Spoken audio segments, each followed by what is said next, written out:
Okay बच्चों, now we are going to the new topic. देखो हम लोग एक नए टॉपिक का डिस्कशन करने जा रहे हैं बेटा, और ये बहुत ही इंटरेस्टिंग टॉपिक होगा। क्या है टॉपिक? रिवर्बरेशंस। रिवर्बरेशंस आप एको अभी पढ़े और हम पढ़ने जा रहे हैं रिवर्बरेशंस। इसमें लिटिल बिट डिफरेंस है बेटा, और वो क्या है हम आपको बताते हैं। Now you can see over here कि रिवर्बरेशंस को क्या कैसे डिफाइन करोगे बेटा? The repeated reflections, the repeated reflection that results in the persistence of sound in large hall is called reverberations। अब बेटा देखो, एको भी तो साउंड का क्या था? रिफ्लेक्शन था। जब हम कुछ बोले थे तो क्या हुआ था? एक सरफेस से स्ट्राइक करने के बाद उसी मीडियम में कम बैक हुआ था, उसी मीडियम में फिर से आया था, ठीक है।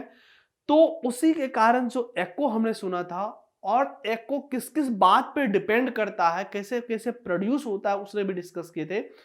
उसी से रिलेटेड हम और भी कुछ बात करते हैं यहां पर। एक new topic that is the reverberations में, इसमें भी बेटा रिफ्लेक्शन ही हो रहा है, लेकिन हम आपको एक छोटी सी एग्जांपल से हम बताते हैं। आप लोग मूवी बहुत देखते हैं, और मूवी में आप बहुत सारे ऐसे मूवी में देखते होंगे कि क्या चीज, यदि हम लोग लैडर पे चढ़ते हैं, या फिर मतलब किसी, लेट सपोज कि कोई एक सरफेस है, जब आप शूज पहन के उस पे चलते हो, टक टक की जो आवाज आता है, तो एक्चुअल में क्या होता है? एक कोई मान के चलो, हम जैसे एक बैलून को फोड़े, फट की आवाज आया, दैट इज नॉट रिवर्बरेशंस। रिवर्बरेशन का मतलब हुआ ये जो फट की आवाज आया, ये कुछ देर तक खिंचा जाए, समझ रहे हो? जैसे हम लोग शूज की आवाज आता है, टप टप टप की जब आवाज चलता है, तो हम लोग को क्या लगता है कि कुछ जैसे टप, तो कुछ देर तक टप ऐसे चलता रहता है, समझ रहे हो? रिवर्बरेशंस क्या होता है कि लाइक जैसे हमने एको में क्या हुआ, हमने बोले ओरिजिनल साउंड मान के चलो हम है, किसी मीडियम से स्ट्राइक करके हमारे पास आया, जैसे कि हमने बोला हेलो, तो उधर से बोला हेलो हेलो हेलो हेलो, लेकिन इसी बात को थोड़ा सा लार्ज टाइम तक, थोड़ी सी टाइम को बढ़ा दो, हेलो ऐसे। तो ऐसे मतलब की बात करें कि यदि हम चलते हैं शूज वगैरह पहन के, और आप किसी किसी बार ऑब्जर्व करते हैं कि क्या होता है कि साउंड जो है कुछ समय तक उसी बात को खींचता है, so that is the reverberations. Clear है? Now you can see over here the reverberations जो होता है बेटा can be minimized और reduce। इसको हम minimize कर सकते हैं और reduce भी कर सकते हैं by covering the ceiling and walls with sound absorbing material। हम लोग क्या कर सकते हैं?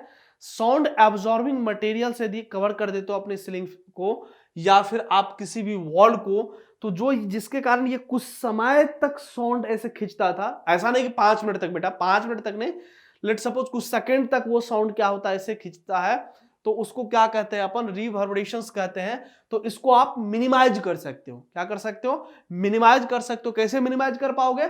तो आप क्या करो, उस वॉल को या सीलिंग को क्या करो कि कुछ मटेरियल से कवर कर दो, जो मटेरियल क्या करे, उस साउंड को एब्जॉर्ब कर सके। क्लियर है यहां तक? So such as fibre board, fibre board से कर सकते हो, रफ प्लास्टर कर सकते हो। So all these things that are use to cover the ceiling, to cover the wall और सीलिंग। क्यों करते हैं? Just to minimize the reverberations. Clear है यहां तक? चलो बेटा इसको देखो, ये एकदम बिल्कुल क्लियर हो रहा है कि ये यहां से बोला, यहां से गया, और फिर यहां से इसको देखो लौट करके ये गया।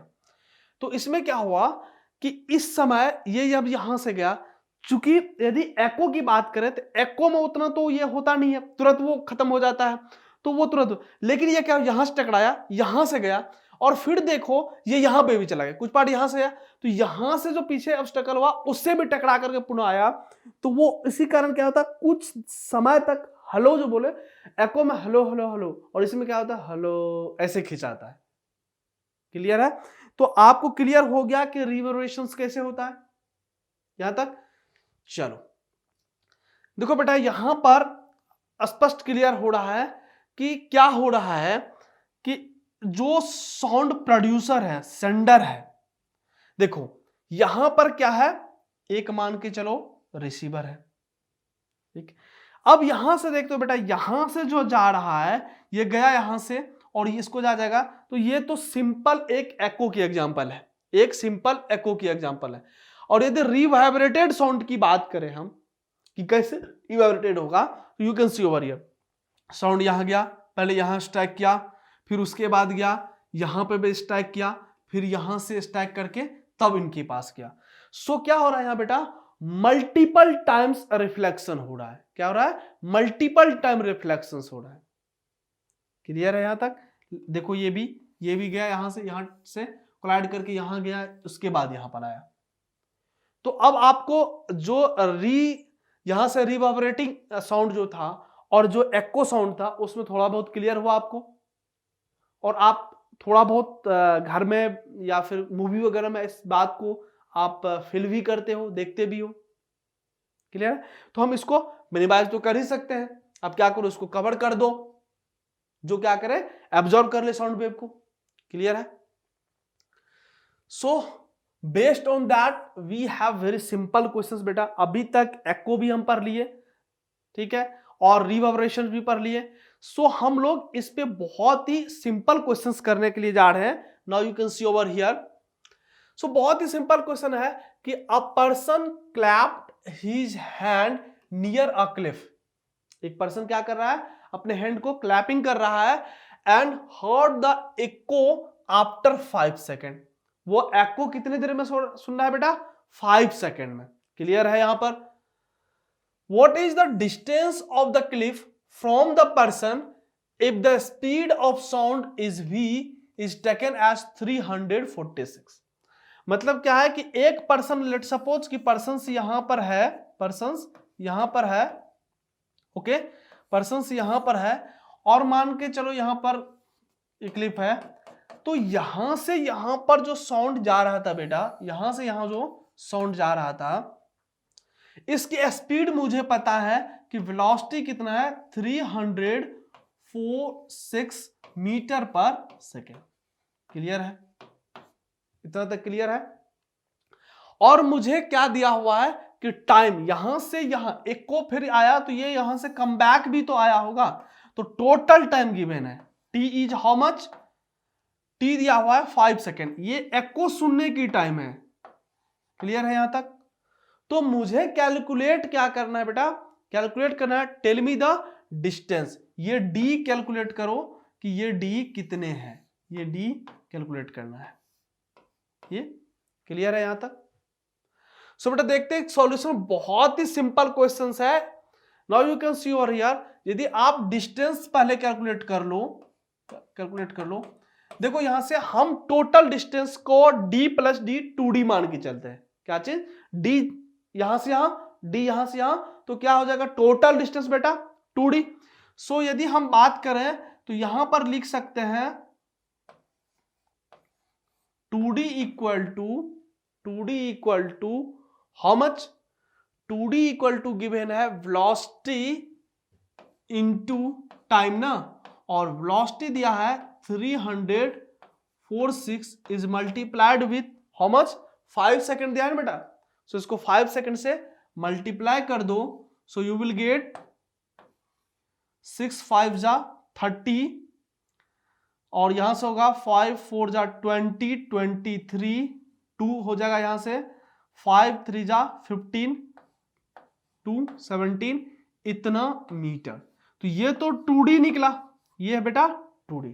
टेल मी, क्या हम क्या कह सकते हैं कि 1730 मीटर पर्सन यहां से, जो पर्सन है इससे 1730 मीटर पे, ऐसा कह सकते हैं क्या? कैन आई से नो? बिकॉज ये तो एको सुनने के लिए बेटा साउंड को ट्रेवल यहां से यहां, फिर इस सरफेस से इस पर्सन तक आना पर है ना, तो अल्टीमेटली तो पर्सन इससे डी ही डिस्टेंस पे है ना बेटा। So from here you can write D is equal to 1730 divided by 2. If you will cancel out, you can see over here 18 जा में 16, यहां से हो जाएगा 13, तो 6 जा लगा सकते हैं और ये 5. So you will get answer how much 865 metre. Clear है बेटा, यहां तक किसी को कोई दिक्कत? सो जो पर्सन इसके बीच में डिस्टेंस है वो d इक्वल टू कितना है 865 मीटर। क्लियर है, यहां तक किसी को कोई दिक्कत? ये पर्सन कितने दूर पे है बेटा 865 मीटर पे। क्लियर है, चलो नेक्स्ट देखते हैं। नेक्स्ट क्वेश्चंस क्या है, you can see over here कि नेक्स्ट क्वेश्चंस भी बेटा इसी पे बेस्ड है और ये भी बहुत ही इजी क्वेश्चंस है। You can see over here कि an echo return in 3 second, तो अगेन वी हैव टाइम कितना है 3 सेकेंड, ओके। और what is the distance of reflecting surface from the source. Let suppose कि बेटा यहां पर कोई सोर्स था, यहां पर कोई सोर्स था जहां से साउंड ये निकल रहा था, साउंड यहां से साउंड निकल रहा था, और रिफ्लेक्टिंग सरफेस ये है, ये रिफ्लेक्टिंग सरफेस है। तो मुझे तो पूछ रहा है कि आप यही डिस्टेंस कैलकुलेट करो, तो अल्टीमेटली तो बात वही है ना जो प्रीवियस क्वेश्चंस किया वही तो है। सो यहां पर टी पता है हमको, from the source given the speed of sound is 342। सो यहां पर वेलोसिटी कितना है 342 मीटर पर second.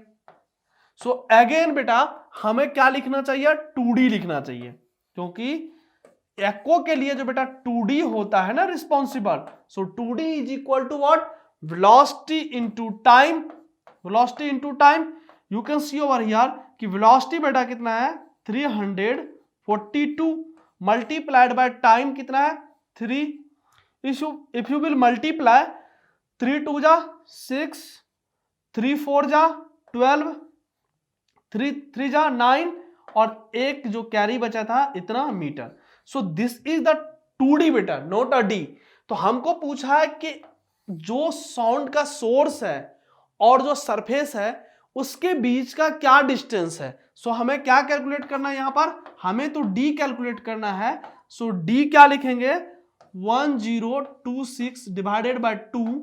If you will divide 513 you will get the value of D equal to 513 meter, 513 meter. So these two questions are based on echo. Clear है बेटा, तो ये बहुत ही सिंपल क्वेश्चंस था echo पे बेस्ड। क्लियर है, यहां तक कोई किसी को दिक्कत? चलो ठीक है, थैंक यू एवरीवन।